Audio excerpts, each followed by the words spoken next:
محفل میلاد النبی صلی اللہ علیہ وسلم کی حقیقت کیا ہے، ضرورت کیا ہے اور تقاضے کیا ہیں، اس حوالے سے کچھ گزارشات عنوان گفتگو رہیں گی۔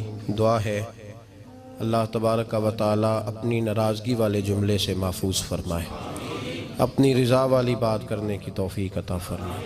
عزیز بھائیو، قرآن مجید فرقان حمید نے ارشاد فرمایا، قل بفضل اللہ، اے محبوب آپ فرما دیں جب اللہ کا فضل ملے، وَبِرَحْمَتِهِ اور اس کی رحمت ملے، فَبِذَلِكَ فَلْيَفْرَحُوا تو انہیں چاہیے کہ خوشی کا اظہار کریں۔ سورہ یونس کی آیت نمبر 58 ہے۔ جب اللہ کا فضل اور اس کی رحمت ملے تو خوشی کا اظہار کرو، خوشی کا۔ اسلام مسرتوں کا دین ہے، خوشیوں کا دین ہے۔ نبی پاک سید عالم صلی اللہ تعالیٰ علیہ وسلم کی مسکراہٹ کے اندر وہ حسن تھا کہ کائنات ساری حضور کی مسکراہٹ کی وجہ سے ہی مسکرا رہی ہے۔ حضرت جریر ابن عبداللہ رضی اللہ تعالیٰ عنہ حضور کے صحابی ہیں، وہ فرماتے ہیں کہ جب حضور مدینہ طیبہ تشریف لائے تو میں ملاقات کے لیے حاضر ہوا۔ پہلے دن میں حضور سے ملا تو نبی پاک مسکرا رہے تھے۔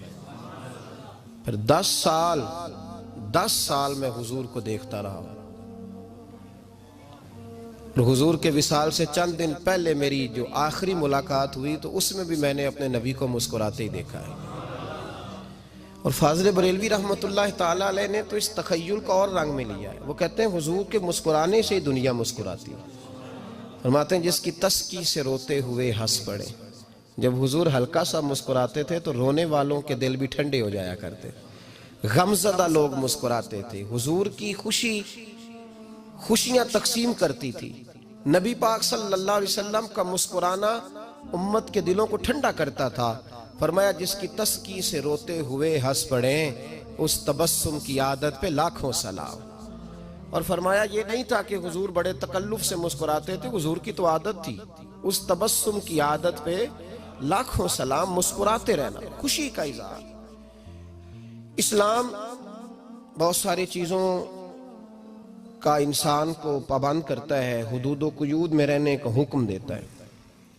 صحابہ کرام علیہم رضوان کے ہاں شادی کے موقع پر بارات لے کر کے جانے کا کوئی رواج نہیں تھا۔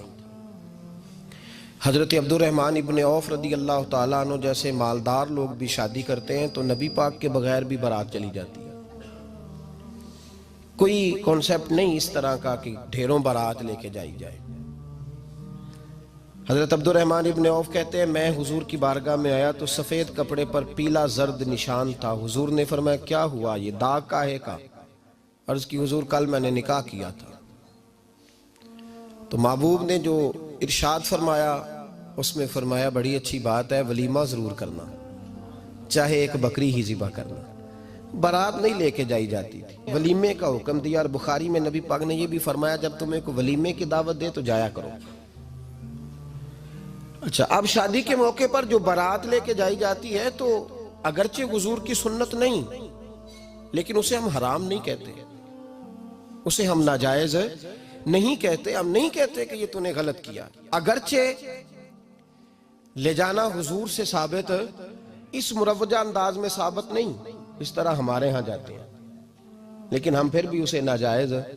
کسی صحابی نے اپنے بچے کی شادی پر اپنے گھر میں لائٹنگ نہیں کرائی، لیکن آپ کو دنیا کا کوئی عالم یہ فتویٰ نہیں دے سکتا کہ لائٹنگ کرانا حرام ہے۔ آپ شادی کے موقع پہ ساری گلی سجا لو، آپ ساری چھتوں پہ لائٹنگ کرا لو، کوئی آدمی یہ آپ کو فتویٰ نہیں دے سکتا کہ شادی کے موقع پر لائٹنگ کرانا جائز نہیں۔ کبھی سنا ہے آپ نے کسی سے؟ بولیے یہ جائز ہے، جائز پیسے ہیں تو ٹھیک۔ بلکہ میں اس سے آگے بڑھتا ہوں، اس سے تھوڑا اور آگے جاتا ہوں۔ حضرت عائشہ صدیقہ رضی اللہ تعالیٰ عنہ فرماتی ہیں میرا جو کمرہ تھا نا جس میں میں حضور کے ساتھ رہتی تھی اور ایک لمبا زندگی کا عرصہ گزارا، اس میں 3 آدمی سو سکتے تھے، چوتھے کے لیے جگہ ہی نہیں تھی، اور کچا تھا۔ کھجور کے تنے کھڑے کر کے اس پر کھجور کے پتوں کی چھت ڈالی گئی تھی۔ میں جب ہاتھ اٹھاتی تھی تو میرا ہاتھ اپنی چھت کو چھو جاتا تھا۔ یہ ہے سنت نبی پاک کی۔ یہ حضور کا طریقہ ہے. بتائیے پکے گھر میں لینٹر والے گھر میں رہنا جائز کہ ناجائز؟ کیوں جی؟ حضور تو کچے مکان میں رہتے تھے، آپ نے کیسے پکا بنا لیا؟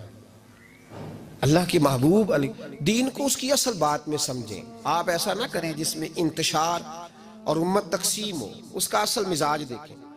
مہندی کے موقع پہ اگر کوئی آدمی 6 دیگیں دال چاول کی پکاتا ہے تو منع نہیں، جائز پیسوں سے پکائے. انہیں لائٹنگ لگوائی، کوئی منع نہیں. سارے محلے کو کھانا کھلایا، کوئی منع نہیں. بلکہ نبی پاک نے فرمایا بہترین مسلمان ہی وہ ہے جو سلام پہلے لے اور روٹی زیادہ کھلائے، تو بہترین مسلمان ہے.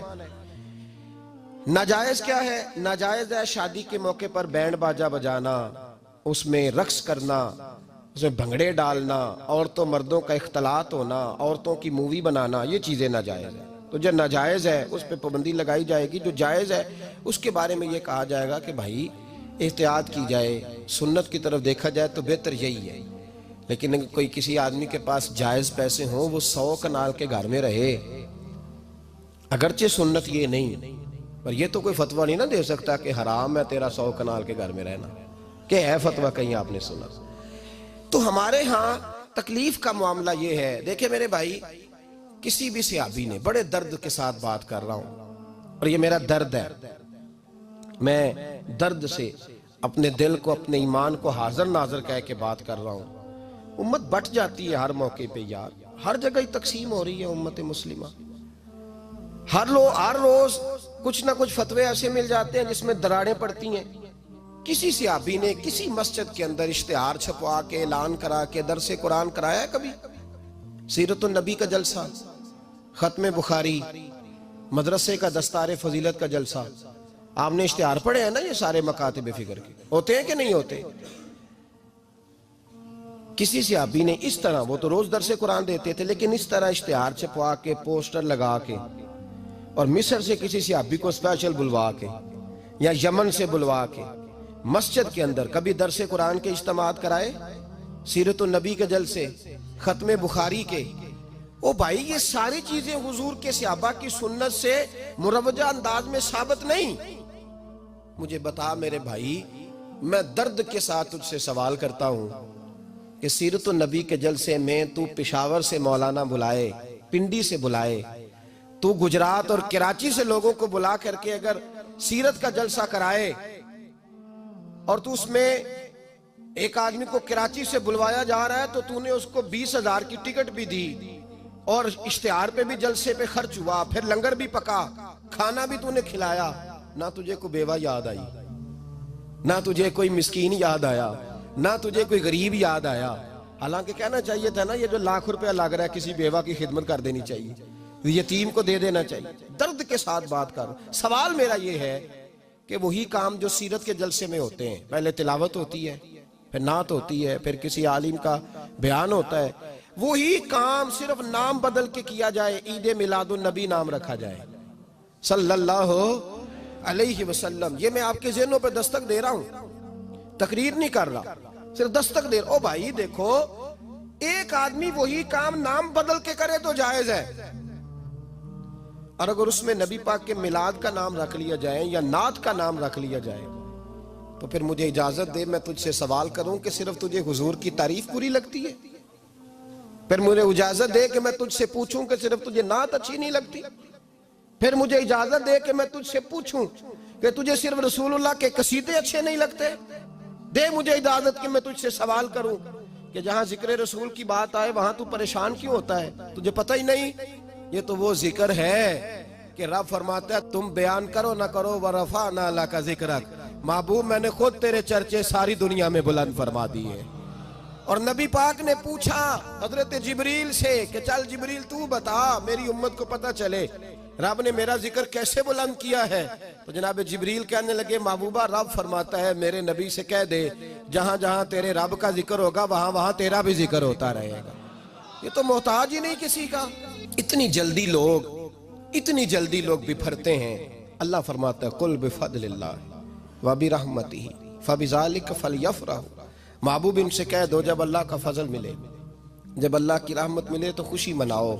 تیرا نہیں مجھے پتا، مجھے تیرا نہیں پتا، لیکن مجھ سے اگر تو پوچھے تو کائنات میں رب کا سب سے بڑا فضل بھی محمد مصطفیٰ ہی ہے، اور سب سے بڑی رحمت بھی محمد مصطفیٰ ہی ہے۔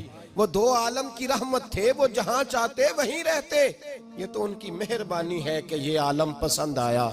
رب کریم نے تجھے آنکھ دی، دنیا دیکھی تو نے، رب کریم نے تجھے قوت دی، تو نے دنیا گھومی، اور پھر رب نے تجھے بیٹے دیے تو میٹھا میوہ، اور بیٹیاں دی تو تیرے لیے باعث کرم، تیری چھاتی پہ بچے چڑھے تو تو نے کہا سب سے بڑی نعمت یہی ہے۔ کہ مالک کہتا ہے تو میرا بندہ تھا، میں نے دینا ہی تھا، تو نے دیا، احسان نہیں جتلایا، لیکن جب اپنا نبی دیا تو کہا میں نے بڑا احسان کیا تم پہ۔ لَقَدْ مَنَّ اللَّهُ عَلَى الْمُؤْمِنِينَ إِذْ بَعَثَ فِيهِمْ رَسُولًا، میں نے تم پر احسان کیا ہے۔ کون دیتا ہے کسی کو محبوب اپنا؟ نہ جانے رب نے یہ کیسے گوارا کیا۔ لَقَدْ مَنَّ اللَّهُ عَلَى الْمُؤْمِنِينَ إِذْ بَعَثَ فِيهِمْ رَسُولًا، اتنا بڑا فضل، اتنا بڑا فضل، فضل بھی حضور۔